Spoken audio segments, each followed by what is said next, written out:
லவ்தேத்து இயேசுஸ் கிறிஸ்துஸ். இயேசு கிறிஸ்துவுக்கு புகழ்.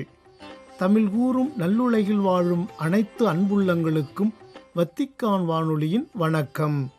இறைவன் உங்கள் உள்ளத்தையும் இல்லத்தையும் தன் அன்பாலும் அருளாலும் அமைதியாலும் இன்றும் என்றும் நிரப்புவாராக.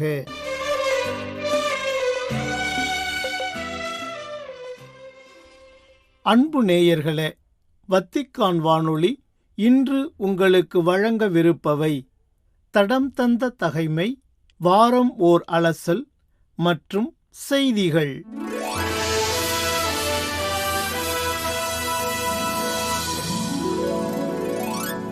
தடம் தந்த தகைமை. இந்நாள் புனிதர்.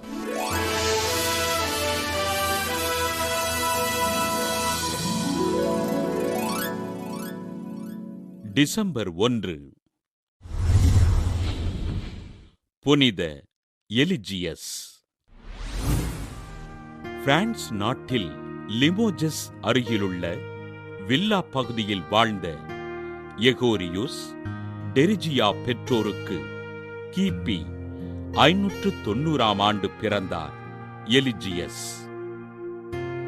நெஸ்தீரியாவின் அரசன் 2ஆம் குளோட்டைரேவின் அரண்மனையில் நாணயம் செய்யும் பணிகளைச் செய்த எலிஜியஸ் தன் பணிகளை நேர்மையோடும் பொறுப்போடும் செய்ததால் அரசரின் அன்புக்குரியவரானார். எளிய மக்களுக்கு உதவிகள் செய்து அவர்களின் வாழ்வின் முன்னேற்றத்திற்காக உழைத்த எலிஜியஸ் மூர் இனத்தவர்களால் பிடிக்கப்பட்ட அடிமைகளின் விடுதலைக்காக பாடுபட்டார். புனித கொலும்பானூஸ் அறிமுகம் செய்த அயர்லாந்து துறவுமட விதிமுறைகளை தன் நண்பர் டாடோ என்பவருடன் இணைந்து பின்பற்றி வாழ்ந்த எலிஜியஸ் பல்வேறு ஆலயங்களையும் துறவு மடங்களையும் கட்டி எழுப்பினார்.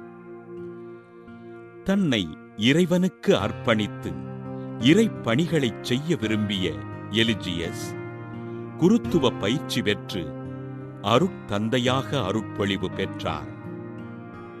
ஆண்டவரின் பணிகளை ஆர்வத்தோடு செய்த அருட்தந்தை எலிஜியஸ் கிபி 640 ஆண்டு மே 13 நோயன் தோர்னாய் மறைமாவட்ட ஆயராக திருப்பொழிவு செய்யப்பட்டார். தன் மறைமாவட்டத்தில் 2 பாலருக்கும் துறவு மடங்களை தொடங்கி இறையரசின் பணிகளைச் செய்த அருட்தந்தை எலிஜியஸ் கிபி 660 ஆண்டு டிசம்பர் 1 விண்ணகமடைந்தார். தன் மறைமாவட்டத்திலிருந்த கிறிஸ்துவினை அறியாத மக்களுக்கு ஆண்டவரை அறிவித்து அவர்களை மனம் திருப்பிய ஆயர் எலிஜியஸ் அவர்களை திரு அவை புனிதராக உயர்த்தி நாணயம் சேகரிப்போரின் பாதுகாவலராக அறிவித்தது. புனித எலிஜியஸ் திருவிழாவினை கொண்டாடுகின்ற நாம் ஏழை எளிய மக்கள் தங்களது பொருளாதாரத்தில் முன்னேற்றம் கண்டு வளமுடன் வாழ்வதற்காக ஆண்டவரிடம் ஜெபிப்போம்.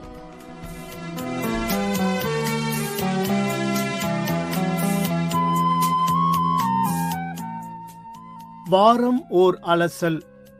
இவ்வார சிறப்பு தினங்கள்: எத்துணை நன்று எத்துணை நன்று அத்தனை பேரும் ஒன்றி வாழ்வது.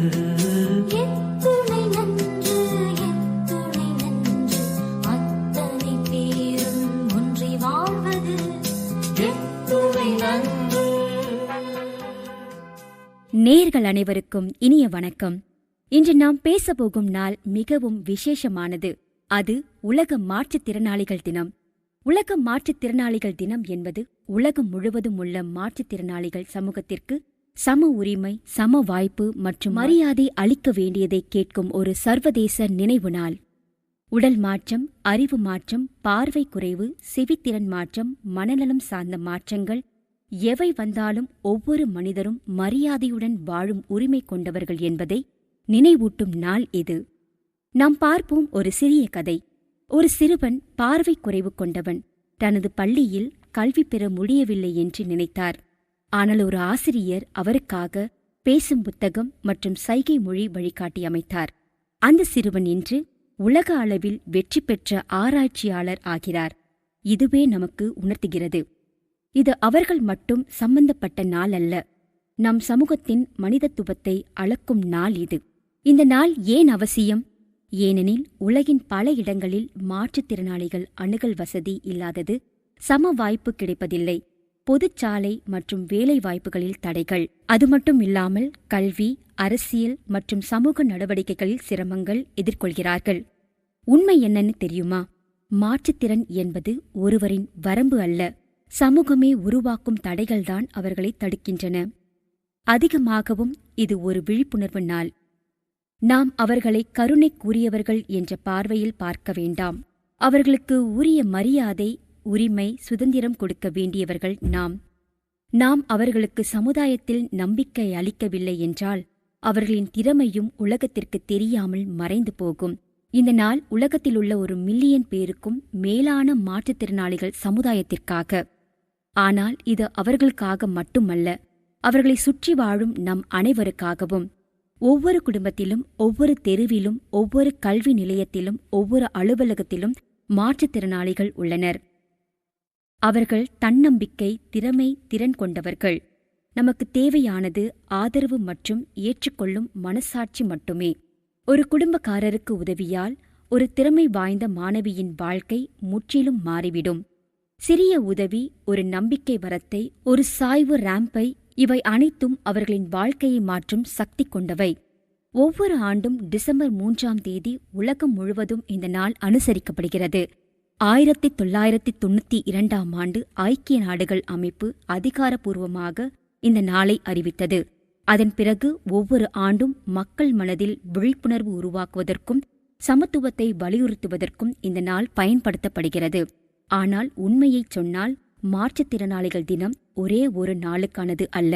ஒவ்வொரு நாளும் அவர்களுக்கான மரியாதை நாளாக இருக்க வேண்டும். இந்த நாள் உலகம் முழுவதும் பள்ளிகள், கல்லூரிகள், அரசாங்க அலுவலகம், சேவை அமைப்புகள், மருத்துவ மையங்கள், சமூக மன்றங்கள், ஊடகங்கள் எல்லா இடங்களிலும் அனுசரிக்கப்படுகிறது. அதேபோல் நம் வீடு, நம் தெரு, நம் சமூகம் இவையும் முக்கியமான இடங்கள். மாற்றத்தை நமது சமூகமே தொடங்க வேண்டும். அணுகலான ரேம்ப், பிரெய்லி வசதி, சைகை மொழி, பொது போக்குவரத்து மாற்றம், வேலை வாய்ப்புகள் இவை எங்கே உருவாக்கப்படுகிறதோ அங்கேதான் இந்த நாளின் உண்மை அர்த்தம் வாழ்கிறது. ஒவ்வொருவரின் வாழ்க்கையிலும் நான் முடியும் என்று நம்பிக்கை அளிக்கும் ஒருவர் தேவைப்படுகிறார். மாற்றுத்திறனாளிகளின் வாழ்க்கையில் அந்த நம்பிக்கையை நாம் கொடுக்கலாம். ஒரே ரேம்ப் அமைத்தல், ஒரு திறமை வாய்ப்பு கொடுத்தல், ஒவ்வொரு குழந்தைக்கும் சைகை மொழி ஆசிரியரை ஏற்படுத்துதல், ஒரு பார்வை குறைபாடு கொண்டவருக்கு பேசும் புத்தகம் ஏற்படுத்துதல், அவர்களின் உலகம் முழுவதும் மாற்றமாகிவிடும். மாற்றம் பெரிதாக இருக்க வேண்டியதில்லை. சிறிய உதவிகளே பெரிய விளைவுகளை தரும். உதாரணமாக, ஒரு நகரில் ரேம்ப் இல்லாததால் ஒரு மாற்றுத்திறனாளியால் வேலை செய்ய முடியவில்லை. நகராட்சி ஒரு சிறிய ரேம்ப் அமைத்து அந்த ரேம்ப் அவருக்கு ஒரு தொழில் வாய்ப்பையும் தன்னம்பிக்கையும் தருகிறது. இது பெரிய மாற்றம் போல் இல்லாவிட்டாலும் வாழ்க்கையை முற்றிலும் மாற்றக்கூடியதாயிருக்கிறது. இன்று இந்த நாளில் நாம் செய்யக்கூடிய 3 வாக்குறுதிகள்: சமத்துவம், ஒவ்வொருவரையும் மரியாதையுடன் பார்க்க; அணுகல், எல்லா இடங்களையும் அனைவருக்கும் சுலபமாக்க; ஊடகம், அவர்களைப் பற்றி பேசுவதல்ல, அவர்களுடன் பேச. மாற்றுத்திறன் ஒரு குறைபாடு அல்ல, அது ஒரு வேறுபட்ட திறன். அவர்களை சமுதாயத்தின் மையப்பகுதியில் நிறுத்தினாலே நம்முடைய மனிதத்துவம் உயர்கிறது. இன்று அனைவரும் ஒரு குரல் கொடுப்போம். உலகம் அனைவருக்குமானது. நன்றி. ஒரு கொடி கிளையாய் நாம் இருக்கின்றோம், எத்துணை நன்று. அந்த ஊரே திருச்சபையில் நாம் இருக்கின்றோம், எத்துணை நன்று. ஒரு கொடி கிளையாய் நாம் இருக்கின்றோம், எத்துணை நன்று. அந்த ஊரே திருச்சபையில் நாம் இருக்கின்றோம், எத்துணை நன்று. ஒரே குடும்பமாய் நாம் இருக்கின்றோம், எத்துணை நன்று. இன்று ஒருவித அழைப்பை நாம் பெற்றுக்கொண்டோம், எத்துணை நன்று.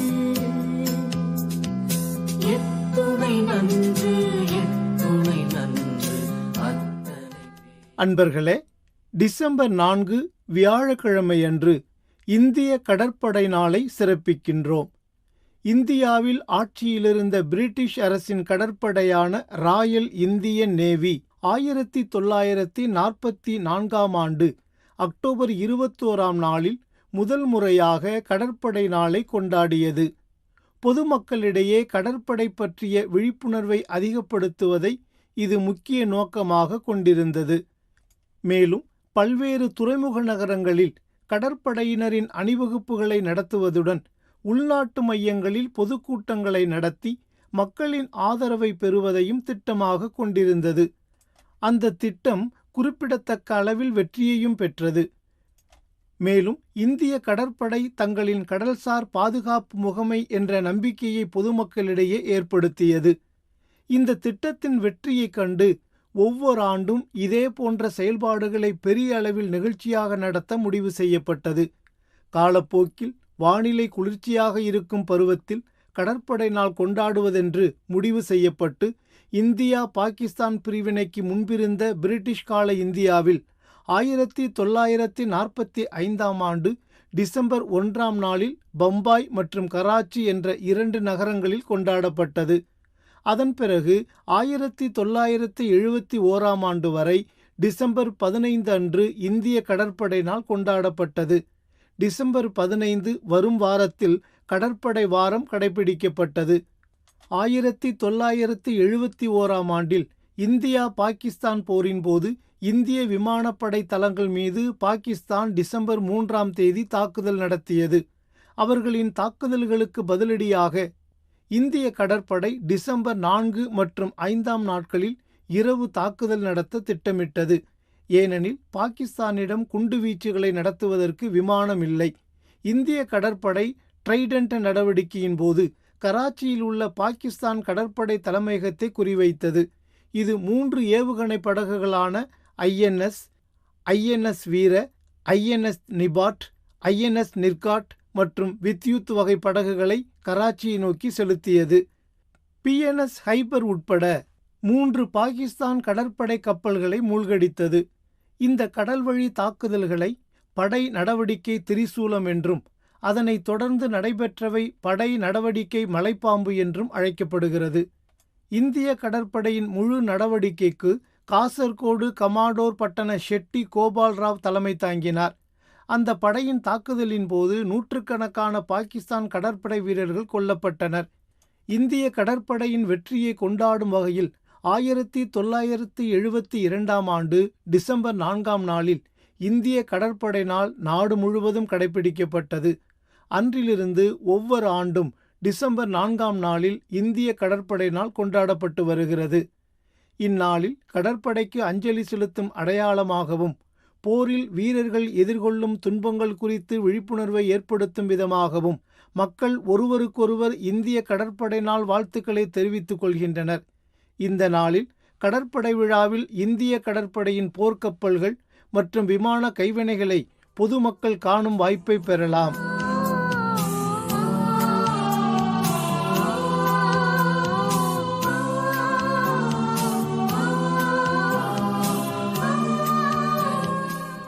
அன்பு நேயர்களே, நீங்கள் இதுவரை கேட்டு மகிழ்ந்தவை இந்நாள் புனிதர் மற்றும் வாரம் ஓர் அலசல்.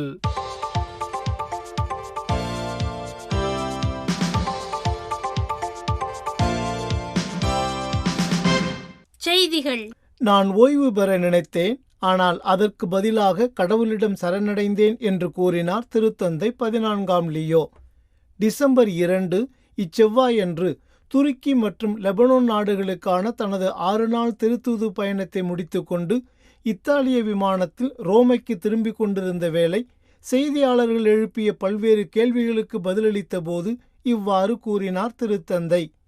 திருத்தந்தையாக தான் தேர்வு செய்யப்படுவதற்கு முன்பு ஓய்வு பெறுவது பற்றி யோசித்ததாகவும், ஆனால் இறுதியில் கடவுளிடம் சரணடைந்து அந்த பொறுப்பை ஏற்றுக்கொண்டதாகவும் செய்தியாளர்களிடம் கூறிய திருத்தந்தை இதனை வெளிப்படையாக கூற விரும்புவதாகவும் தெரிவித்தார்.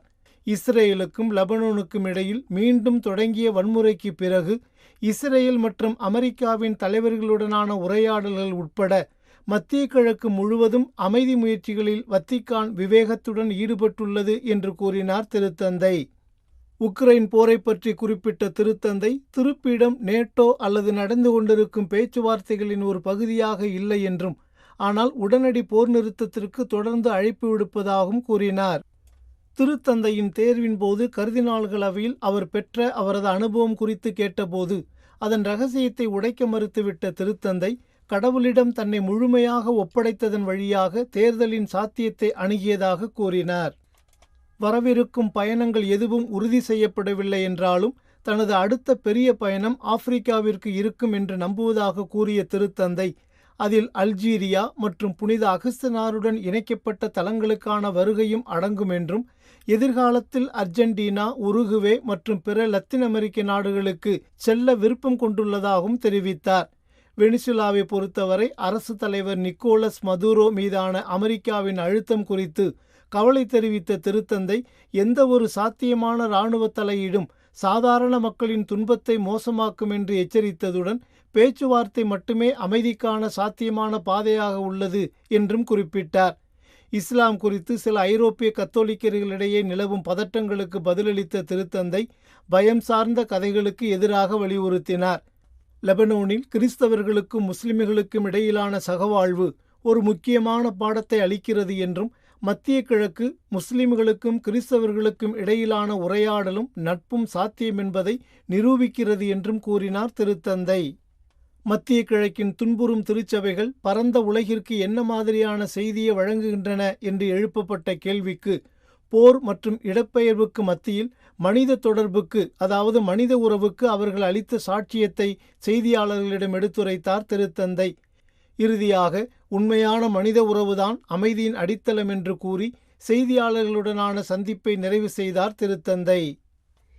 இந்தியாவின் அசாம் மாநிலத்தில் தேயிலை தோட்டங்களில் தலைமுறைகளாக வசித்து வரும் தொழிலாளர்கள் சட்டப்பூர்வமான நில உரிமையை பெறுவதற்கு உறுதியளிக்கும் புதிய சட்ட திருத்தத்தை அங்குள்ள கிறிஸ்தவ தலைவர்கள் வரவேற்றுள்ளனர் என்று யூகான் செய்தி நிறுவனம் தெரிவித்துள்ளது. கடந்த 2025 ஆண்டு நவம்பர் 28 நிறைவேற்றப்பட்ட இந்த சட்டம் 60 லட்சத்திற்கும் மேற்பட்ட மக்களுக்கு பயனளிக்கும் என்று எதிர்பார்க்கப்படும் நிலையில், இந்த தொழிலாளர்களில் பலர் கிறிஸ்தவர்கள் அடங்குவர் என்றும், இச்சட்டம் அங்குள்ள தொழிலாளர் குடியிருப்புகள் அமைந்துள்ள இடங்களை ஏறத்தாழ 3,30,000 தொழிலாளர் குடும்பங்களுக்கு குடியிருப்பிற்காக ஒதுக்கீடு செய்ய அனுமதிக்கிறது என்றும் அச்செய்தி நிறுவனம் உரைத்துள்ளது. இந்நிலையில் அசாம் முதலமைச்சர் ஹிமந்தா பிஸ்வா சர்மா இந்த சட்டத்தை ஒரு வரலாற்று சிறப்புமிக்க நடவடிக்கை என்று பாராட்டியுள்ளதாகவும், மேலும் இது தொழிலாளர்களுக்கு நீண்டகால வீட்டு குடியிருப்பு பாதுகாப்பை வழங்கும் என்று குறிப்பிட்டதாகவும் கூறியுள்ளது அச்செய்தி நிறுவனம். டிசம்பர் 3 இப்புதனன்று இலங்கையை தாக்கிய தித்துவா என்னும் புயல் அங்கு பெரும் மனிதாபிமான நெருக்கடியை ஏற்படுத்தியுள்ள வேளை, இந்த புயலால் ஏறக்குறைய 10,40,000க்கும் மேற்பட்ட மக்கள் பாதிக்கப்பட்டுள்ளனர் என்றும், இதில் 2,75,000க்கும் மேற்பட்ட குழந்தைகள் அடங்குவர் என்றும் யுனிசெஃப் நிறுவனம் அறிக்கை ஒன்றில் கூறியுள்ளது. மேலும் இந்த புயல் காரணமாக கடுமையான வெள்ளம், நிலச்சரிவுகள் ஏற்பட்டுள்ளதாகவும், வீடுகள் மற்றும் அத்தியாவசிய உள்கட்டமைப்புகளுக்கு பரவலான சேதம் விளைவிக்கப்பட்டுள்ளதாகவும் அவ்வறிக்கை தெரிவிக்கின்றது. இந்த புயலால் பாதிக்கப்பட்ட சமூகத்தினருக்கு தேவையான உதவிகளை உடனடியாக வழங்குவதற்காக உலக நாடுகளின் நிதி உதவியை அதிகரிக்குமாறு யுனிசெஃப் நிறுவனம் வலியுறுத்தியுள்ளது. நேயர்களே, இத்துடன் வத்திக்கான் வானொலியின் தமிழ் ஒலிபரப்பு நிறைவு பெறுகின்றது. தொடர்வது அதன் மலையாள நிகழ்ச்சிகள். உங்கள் செவிமடுத்தலுக்கு நன்றி. வணக்கம். வணக்கம்.